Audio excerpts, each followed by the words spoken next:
Olá pessoal, tudo bem com vocês? Então hoje nós vamos começar o primeiro conteúdo do segundo semestre. Então será ajustamento de curvas e o método dos mínimos quadrados.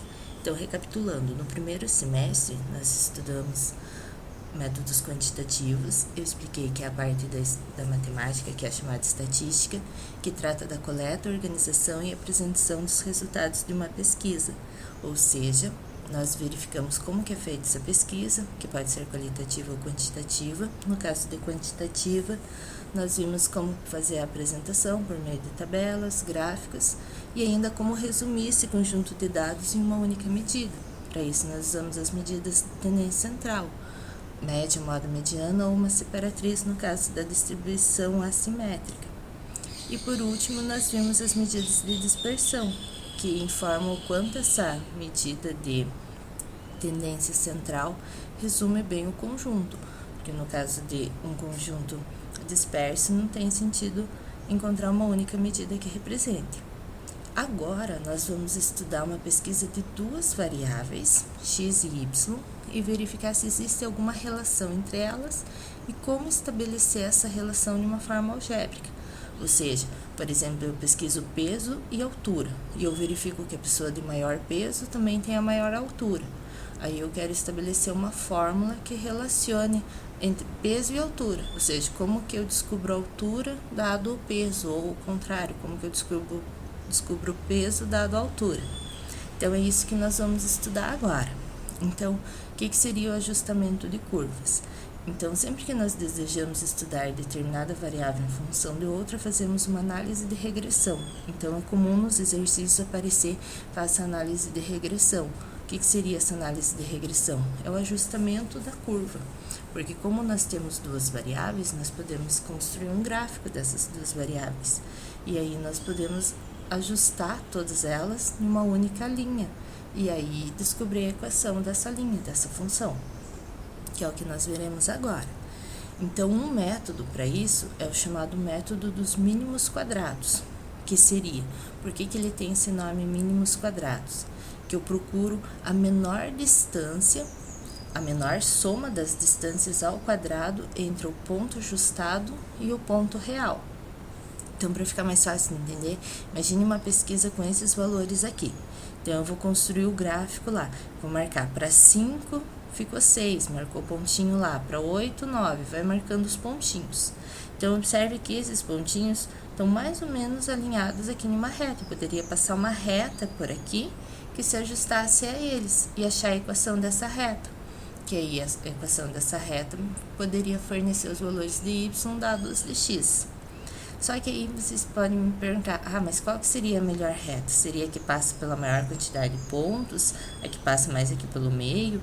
Então, se eu desse esse gráfico e pedisse para cada um de vocês passar uma reta aqui por entre eles, certamente todas as retas seriam distintas. Então, qual que seria a melhor reta? Seria aquela em que a soma dos desvios, a diferença entre o ponto original e o ponto da reta, seja a menor possível.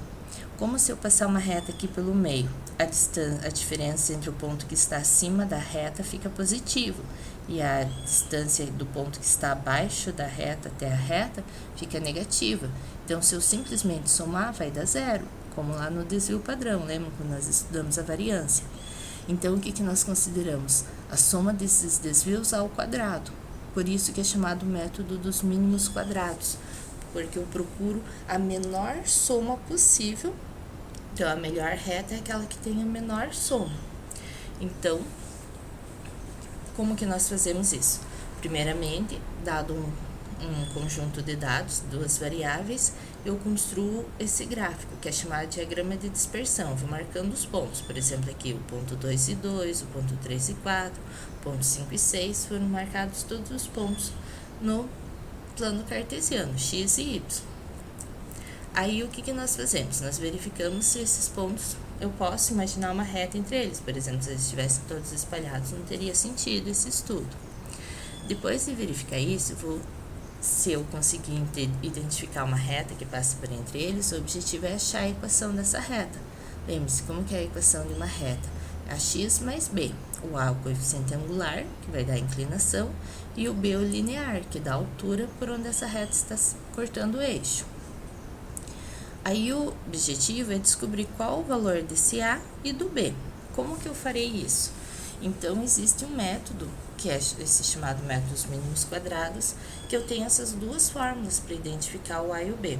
Aí vocês podem perguntar, tá, e da onde que essas fórmulas saíram? Então, elas saíram da resolução desse sistema aqui. E por que esse sistema? Vejam que dessa equação, se eu fizesse a soma aqui em valores de y e dei a soma no produto, multiplicasse essa equação por x, olha, ficaria x ao quadrado, aqui no b só o x, faria a soma dela. Por que isso? Porque como eu procuro essa soma mínima, foi feito um estudo de máximos e mínimos, lá como vocês viram em métodos 1, e foi chegado nessas duas equações. Resolvendo esse sistema, eu obtenho essas duas fórmulas, uma para o A e uma para o B. Então, nós não vamos nos preocupar em saber como que veio o sistema, muito menos em resolvê-lo. Nós vamos já utilizar a solução dele, que é o que nos interessa. O nosso objetivo aqui é achar a equação dessa reta, que melhor se ajusta àqueles pontos. Para isso, eu preciso do A e do B. Como que eu obtenho? O A por essa fórmula e o B por essa. Olhando assim, parece bem complexo, mas vejam que é bem simples. Na verdade, o N é o número de termos. Aqui a soma de x e y seria multiplicar os valores de x por y e somar. A soma de x, a soma de y. E aqui no denominador ainda precisa da soma de x ao quadrado, ou seja, elevar todos os valores de x ao quadrado e somar. E aqui é somar todos os valores de x e depois elevar ao quadrado, que é um cálculo que vocês já fizeram lá no estudo da variância, não vai ter dificuldade. Então, lembrando que eu tenho valores de x e de y, então eu vou precisar multiplicar o x pelo y, fazer a soma e elevar os valores de x ao quadrado e também fazer essa soma, para substituir aqui. E o n é o número de termos. Feito isso, eu vou achar uma equação da reta, que vai ter lá os valores de A e B. Então, por exemplo, se eu achei para o A 2 e para o B 3, a minha equação vai ficar y igual a 2x mais 3. Significa que sempre que eu precisar achar o valor de algum y, basta substituir o valor do x que eu desejo. Por exemplo, para x igual a 1, qual é o y? Vai ficar lá, 2 vezes 1, 2, mais 3, 5. Eu consigo estimar o valor de y a partir de um dado x. Por isso que é chamado de análise de regressão. Você consegue voltar a um valor que você deseja baseado nessa equação. Existe também o ajuste quadrado, ou seja, quando eu observo que os pontinhos estão se ajustando numa parábola, eu posso ter um ajuste parabólico. Assim como tem o ajuste exponencial, nós não vamos estudar os outros ajustes, mas no Excel mesmo, na calculadora, você consegue fazer os demais ajustes. Mas algebricamente mesmo, o linear já é bem trabalhoso, vocês já viram ali que tem que fazer essas somas, substituir a fórmula fica bem extensa. Então, regressão é esse estudo. Sempre que eu desejo, com base em dados amostrais, estimar um próximo valor, o nome desse estudo é análise de regressão. Então, por exemplo, você tem as vendas lá para determinados meses. Você sabe quanto que foi as vendas nos meses de junho, julho e agosto. E você quer estimar quanto que será em setembro.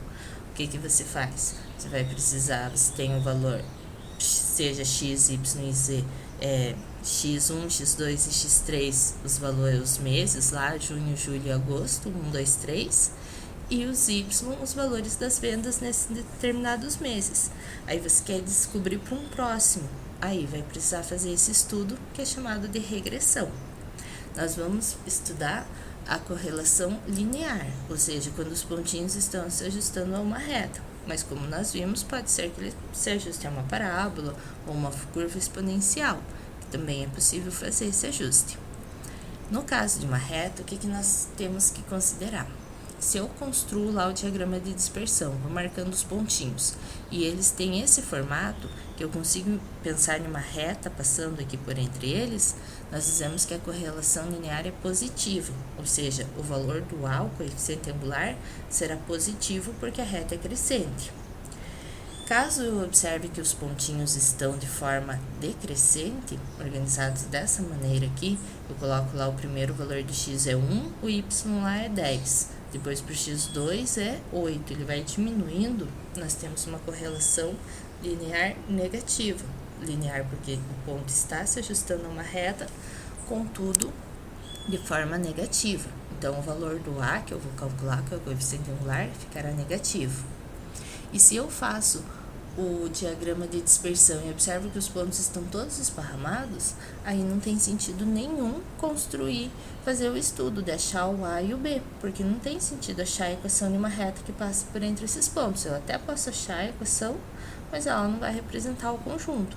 Por isso, antes de começar a fazer a regressão, análise de regressão, eu preciso verificar se realmente os pontos podem ser considerados alinhados para ter sentido esse ajuste linear.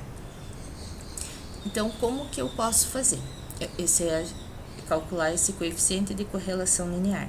Então, eu posso fazer de duas formas. Ou construir o gráfico e verificar se os pontinhos estão alinhados, ou calcular um coeficiente, que é uma fórmula que vem desse estudo ali. Observem que aqui foi feito um exemplo.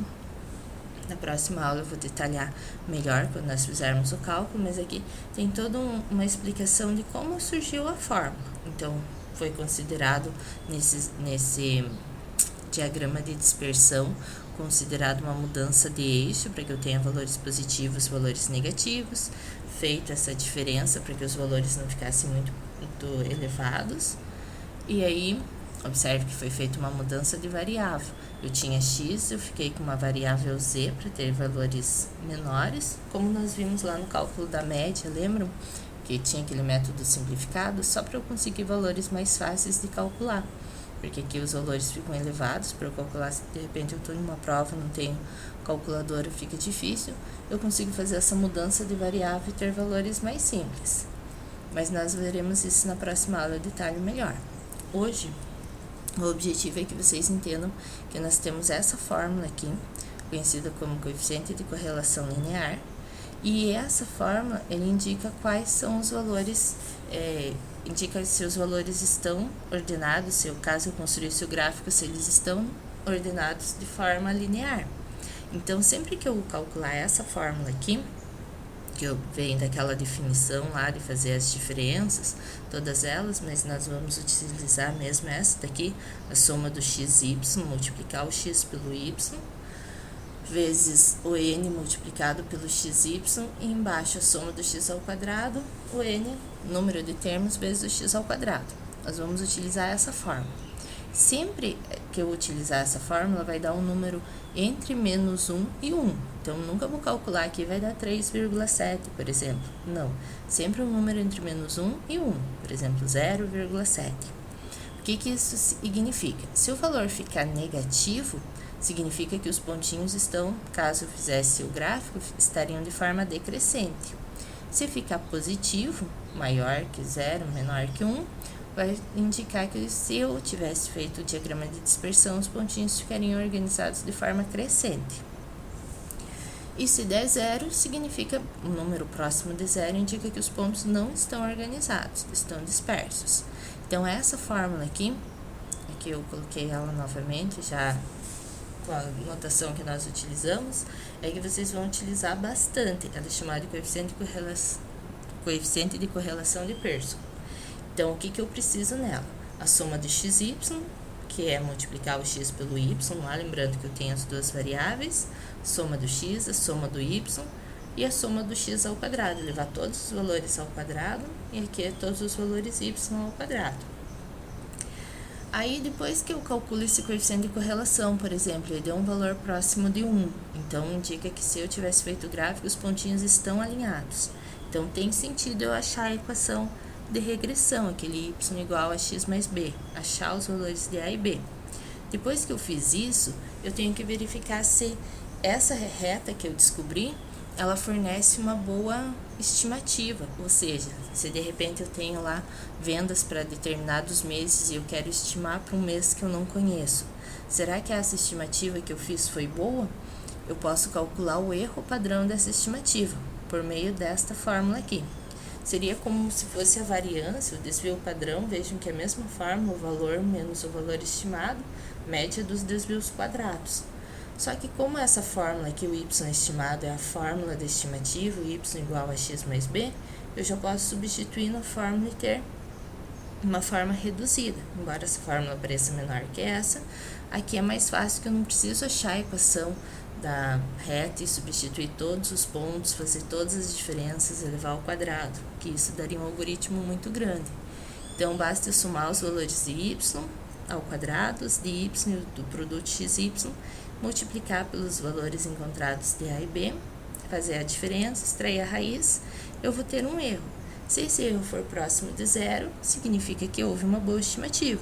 Se ele for um erro grande, então não foi uma boa estimativa, então você deve procurar outro procedimento, geralmente quando os pontos não são muito alinhados. Em geral, quando o coeficiente de correlação dá próximo de 1, o erro sempre ficará próximo de zero. Então, aí na sequência, tem esses exercícios. Então, na próxima aula eu vou explicar, nós faremos o exemplo certinho de cada um deles, e eu vou explicar como que nós faremos isso no Excel. Hoje seria só mesmo para vocês entenderem o que nós vamos estudar. Então, dado duas variáveis, como que nós podemos verificar se elas estão ajustadas? Então, ou eu faço o gráfico do diagrama de dispersão, ou calculo o coeficiente de correlação. Estando eles alinhados, dando um valor próximo de 1, ou fazendo o gráfico estando alinhados, nós calculamos os valores de A e B. Depois de calculados, eu posso estimar para o ponto qualquer que eu desejar. Feita essa estimativa, eu posso calcular o erro. Então, essa fórmula do erro, essa fórmula do coeficiente de correlação e aquela fórmula do início lá dos valores de A e B, esta aqui, são as fórmulas que nós vamos utilizar na resolução desses exercícios. Então, nessa aula hoje não terá exercícios, que nós faremos na próxima. Eu vou explicar daí o uso de cada uma delas e a utilização também dos comandos do Excel. Hoje era só a parte teórica mesmo. Então, em caso de dúvidas, deixe um comentário. Obrigada, tchau, tchau!